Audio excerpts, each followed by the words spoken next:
Welcome to the Rise of the Witch King on a map, the Lone Lands, in a 1v1 replay commentary after a very long time in a civil war between evil and evil.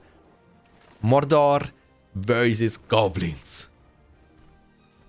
And that's a beautiful map too, by the way. I like this map. This is looking great design-wise. We have a spider layer at the bottom right, a warg layer at the bottom left, a troll layer on each side protecting those inns which can be captured to recruit special units from, and also symmetrical, of course, at the top side, pretty much the same, and lots of designs and lots of work has been put into this map.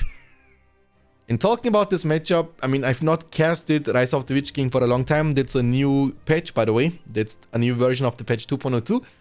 So let's see what to I don't know what to expect yet. This matchup used to be super difficult for the goblins in the past, but I think they've changed a lot of things since then, so it might look a bit better now. Double goblin cave, some things never change, and one of the things that never change is the goblin spam. So I think the game core mechanics are still the same, so that means in the early game at least we will, see a lot of orcs against goblins. 2 orc pits into the orc pit number 3.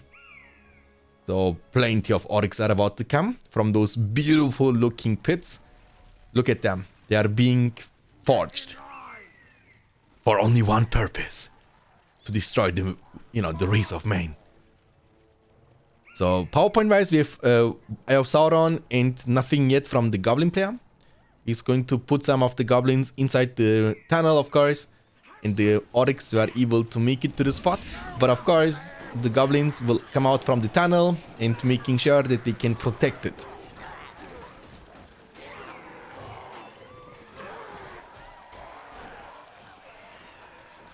And easy defense. Running away from the goblins as Mordor orcs is not an option because they are faster than you. They will always catch up to you and kill you anyway. So it's better in most cases that you just hold your ground and fight.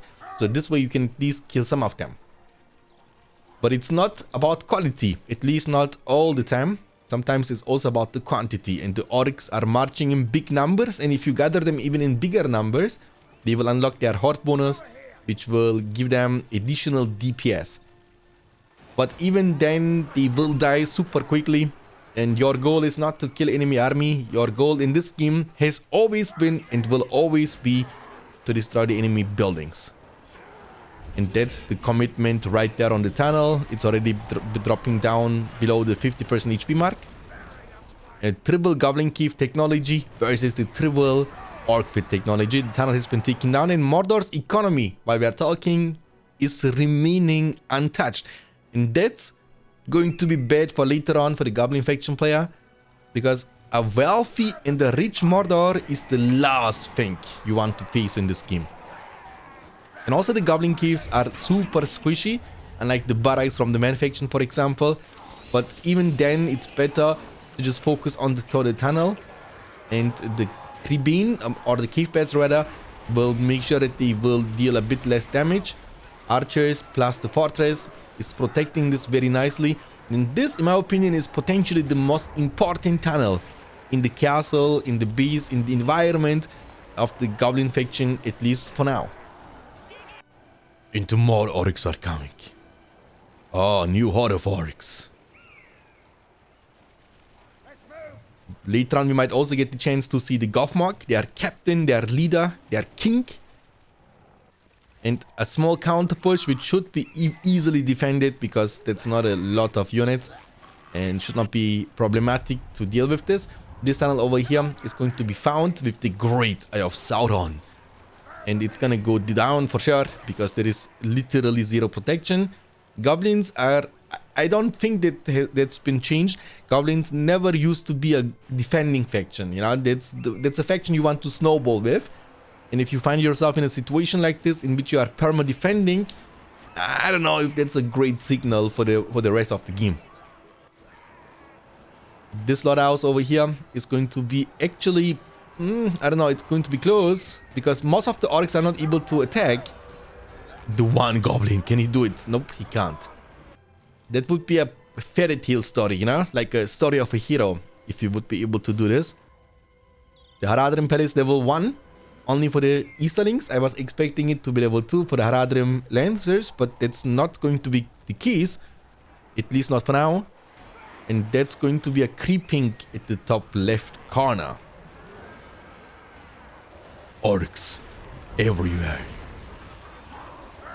The age of the goblins is over.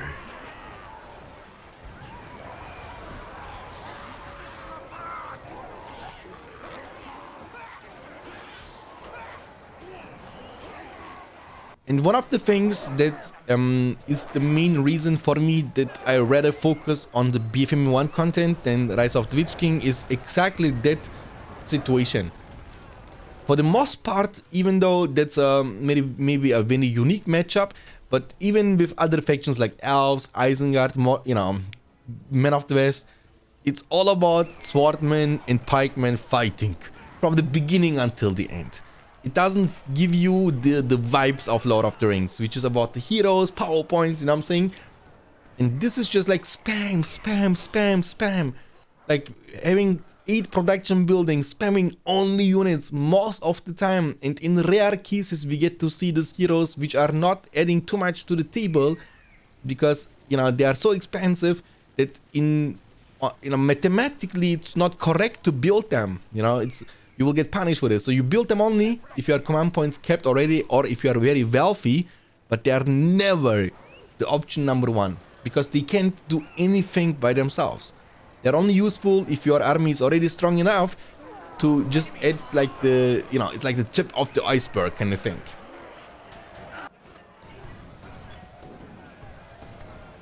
The Corsairs. I think they were coming from the inn.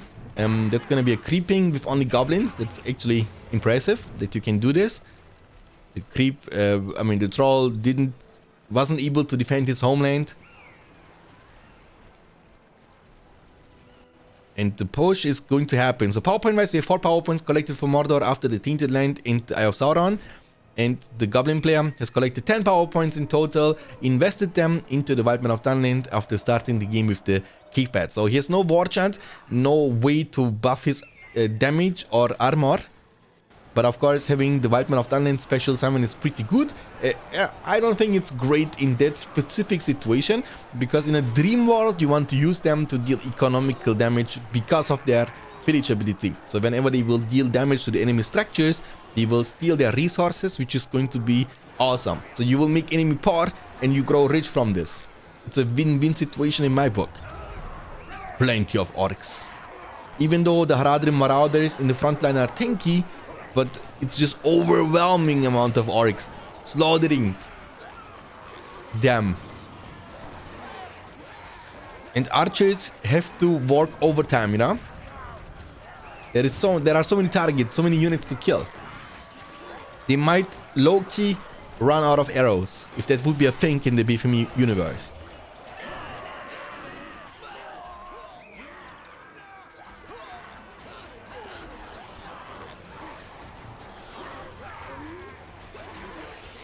And defense, he was able to win this fight. At some point, you need to get the transition into stronger units. With orcs all alone, luckily for us, you can't win the game. That means he will have to build something different. Maybe black orcs. Orc pit is level 2, by the way. A catapult expansion around the fortress.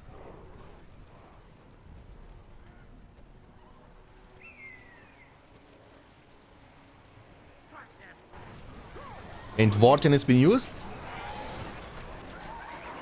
This is an ideal situation. In the Porcupine formation, these Marauders with the War Chant, they are incredibly difficult to get through.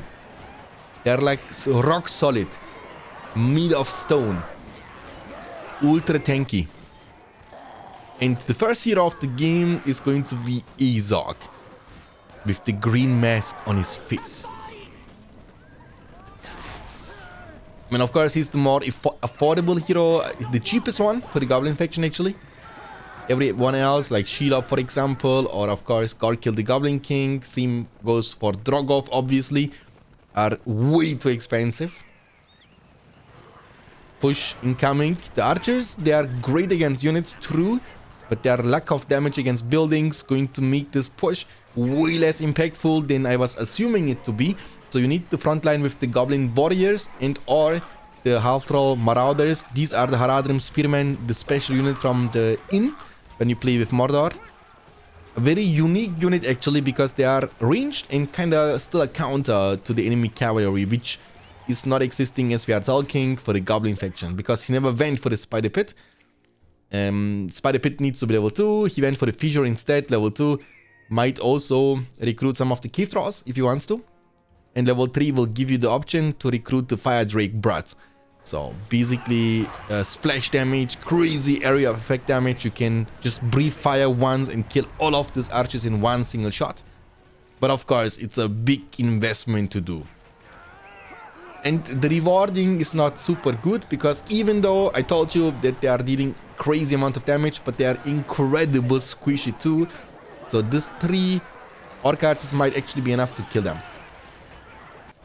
Big push, lumber mills gonna go down. Mordor also building lumber mills. A shot in your face. The Spider Allies special summon from the Goblin faction player, trying to destroy this level 2 slaughterhouse over here, but the range of the catapult is kind of insane, shooting them down, knocking them down on the ground continuously, not allowing them to destroy it.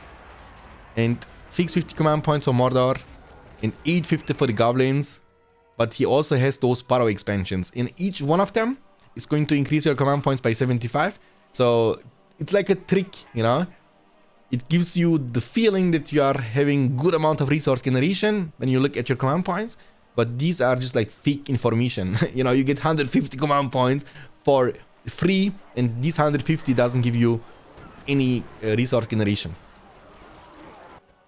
But you know, on the bright side, it's very difficult for the goblins to be command point limited, because all you gotta do is invest 150 for these buildings, you know, 200 for the buildings. So Corsairs are gonna come for the goblin, but it's about to be captured now for the Mordor player, so that's going to also change the type of unit. There we go. Now, because it's under control from Mordor, he will get the chance to recruit the Haradrim Spearmen. Half-Troll Swordmen getting also knocked down on the ground. The catapult is not dealing too much damage to them, true, but it's all about the crowd control, about the effect to disable them. So when they are on the ground, till they need to, you know, stand up again to be able to continue fighting, it will give you the time to your army to slaughter them, and that's exactly what happened.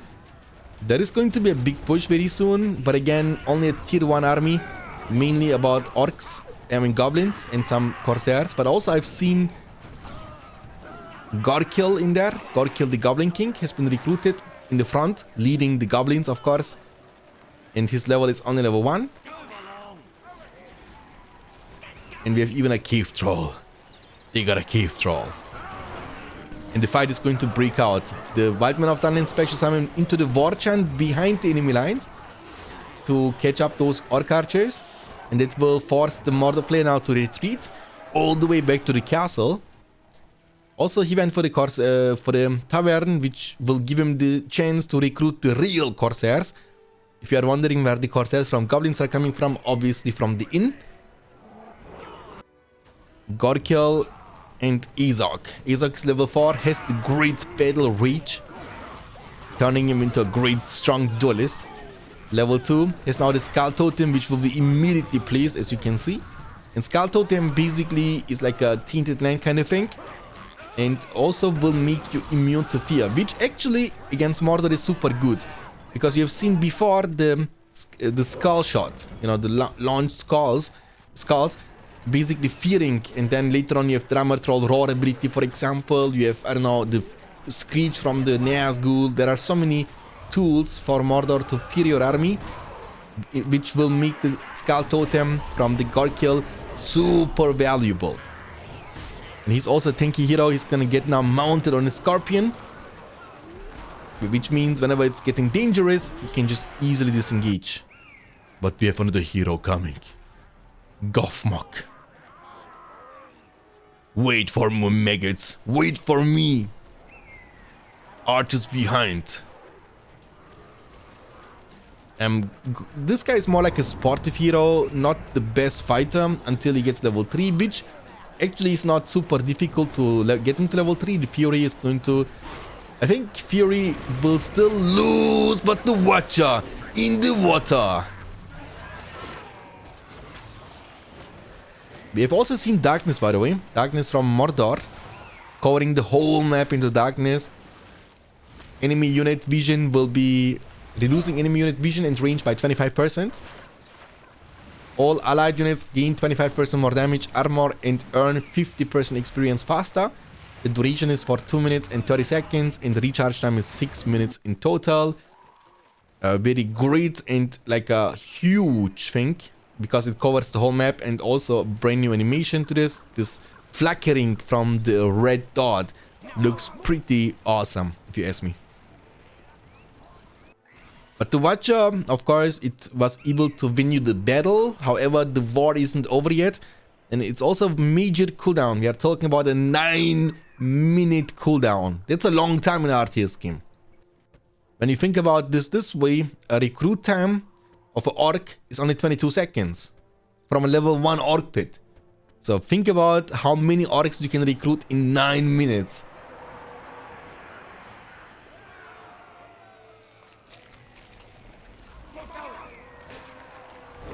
The fight is about to break out.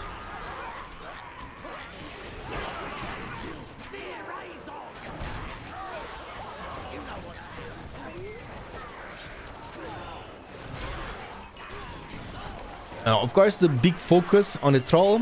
The skull totem has been placed one more time. Gorkir is trying to make it into the archer line. Heroes normally are super durable against arrows. And it looks like he was already getting killed in a moment, and just got revived one more time. It's going to be the orc discipline, so basically giving you like experience for the orcs and goblins, fury, and then the iron hand, which will make you immune to fear, which is not that effective against goblins because goblins have no way of fearing your army. Maybe Balrog with the screech ability, you know, like the scream. That's the only way. The troll has been taken down. No troll cage all game long for Mordor, but his eco is looking pretty strong. However, he went for the Mumakil pan. And I want to see the Muma coming out of the pit. But he never recruited one, unfortunately. He got it to level 2, by the way.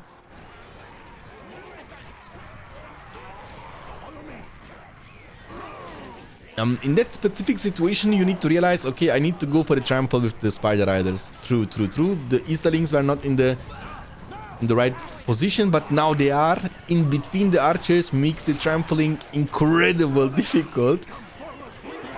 Oh, that's a really unfortunate situation. Tavern is level 3, by the way. Heavy armor has been purchased. Forge blades has been purchased.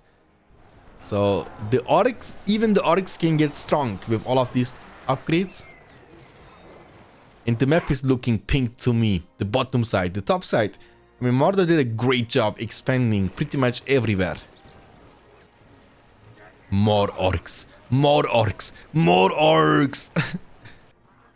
I want to see a Mumakil. Show it to me. Just get one on the field. Drogoth can be game-changing. Shelob can be game-changing. But what can be more game-changing is the upgrades on the half-troll swordmen. So you basically make an army of half-troll swordmen with the scavenge armor and the forge blades. Incredible difficult to get through them, as they are also immune to be trampled. So the horses cannot counter them. They will just ride through them.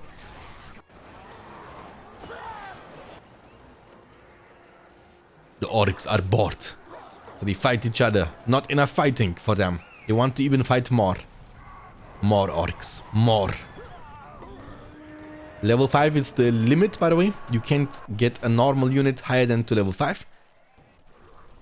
No Witch King. No Mouth of Sauron all game long. Skull Totem has been used, I think, for the 3rd time. Like a low cooldown. But goblins are being outnumbered. That's something you won't hear me saying often. Usually goblins are the ones who are outnumbering the enemy. Level 5 though. Leadership is unlocked for... Look at this picture. If you put this on Snapchat or something, you will get lots of girls. And trust me on that one. Look at him. You know, he was just recently at the dentist. His teeth are bright white, bro. His teeth are whiter than Gandalf the White. But he needs to maybe go to a... You know, like to a doctor about his eyes. You know what I'm saying? The Verroom summon. Crazy strong, by the way. Two-shotting every resource building in the game. Or sometimes even one-shotting at the level 1s. But a level 3 will get just two-shotted, which can lead this guy to deal incredible amount of economical damage. 20 power points almost collected from Mordor. So he's not spamming the 15. He wants to rush the 25. That's something the Goblin player did not do. He still needs 20 full command power points for his own 25. And Goblins have potentially and arguably the best 25 powers in the entire game. Both of them, the Summoned Dragon and of course the Balrog, are great in almost every situation. But Mordor can also use the Rain of Fire, for example, which can be devastating in this spot.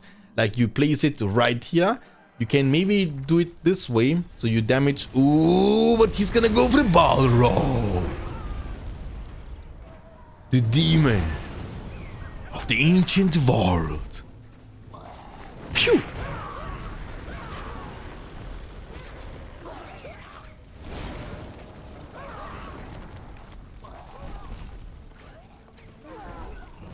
A moment of silence. The winged dragon of Ra.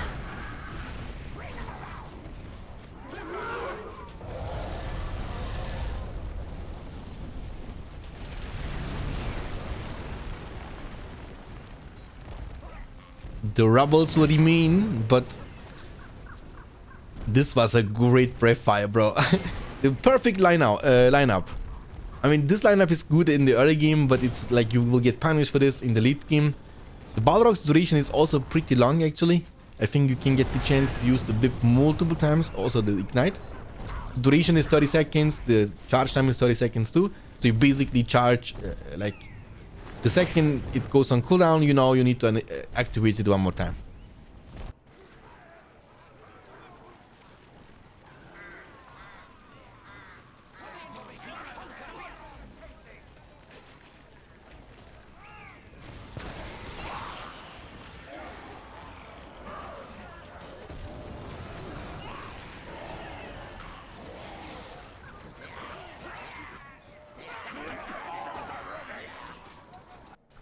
And of course, the Balrog did a great job.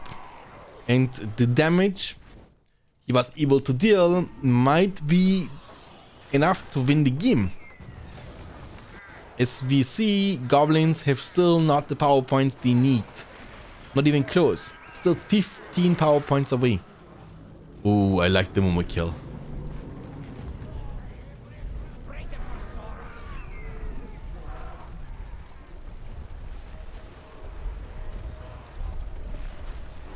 And I'm happy that the darkness is over, by the way.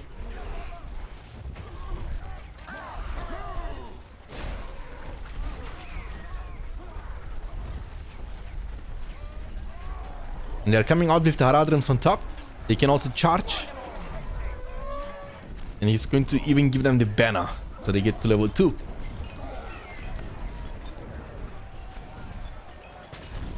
Mumakil. I mean, the most iconic unit in the game, and also the most iconic unit we have seen in the films. Because there is nothing in comparison to this creature in terms of size. We thought the Ents are big, but the Mumakil is just like 10 times bigger than the Ents. I low-key think that the Ents even looked big, because in the first time we saw them next to a hobbit, and even a dwarf looks big next to a hobbit. I would like to see the Mumakil next to an Ent, just to compare their size, you know? Two Mumakils. Spiders. Ooh, don't be touched by the pikemen. Sheila is in big trouble. But luckily she can go over everything. She can just walk this way, for example, right? She doesn't care about water or mountains. She's a spider, after all. The Mumakil, of course, the biggest weakness is the lack of speed. We are talking about a 40 movement speed creature. So just like for you to compare, like Orc has 50. And that means, like, it sounds not much, it's 10 more. But this 10 more means over 20% more. So 20% on top of 40 would be 48. So we are talking about 22, 23% faster compared to a Mumakil. It's an Orc warrior. And Orc is not a fast unit. Like Goblin Archer, they have like 65, for example. And there is no world in which you can catch them unless you charge, which will give you a speed of 80 for a short duration. But also you cannot charge like a drifting, that's not possible. Like you can't charge like this, for example. You always charge into one direction and you have a cast range. So you can't start charging from here, for example. You need to be close to them. And then he will see the direction you are moving. And most of the time he can just sidestep and then get away from you. But if you don't pay attention, the punishment is going to be big. Because if the Mumakil tramples you, you will lose. Also, Gothmog is level 5. Darkness, I mean, the darkness feels like it's... Never mind, because also the Goblin player went for the darkness. I was like, okay, darkness, it seems to be dark all the time. But even though it's dark, this is crazy. This is crazy. He's gonna go now for the Siege Wargs. I wish they would add Grunt to the game, so you could recruit them, recruited from a level 3 Siege Wargs. Would be awesome when you think about this.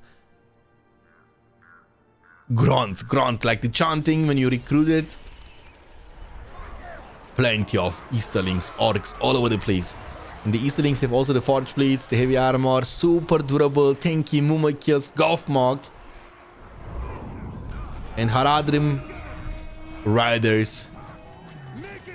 The Haradrim music, and Goblins will lose. Mordor takes the W and shows the whole world of Middle-earth which faction truly is the evil one. If you don't want to miss out future uploads on the channel, subscribe to the channel, leave a like to this video. I will see you in the next one. Until then, take care of yourself, keep hitting like a truck, and as always, stay beyond standards. Peace out, boys.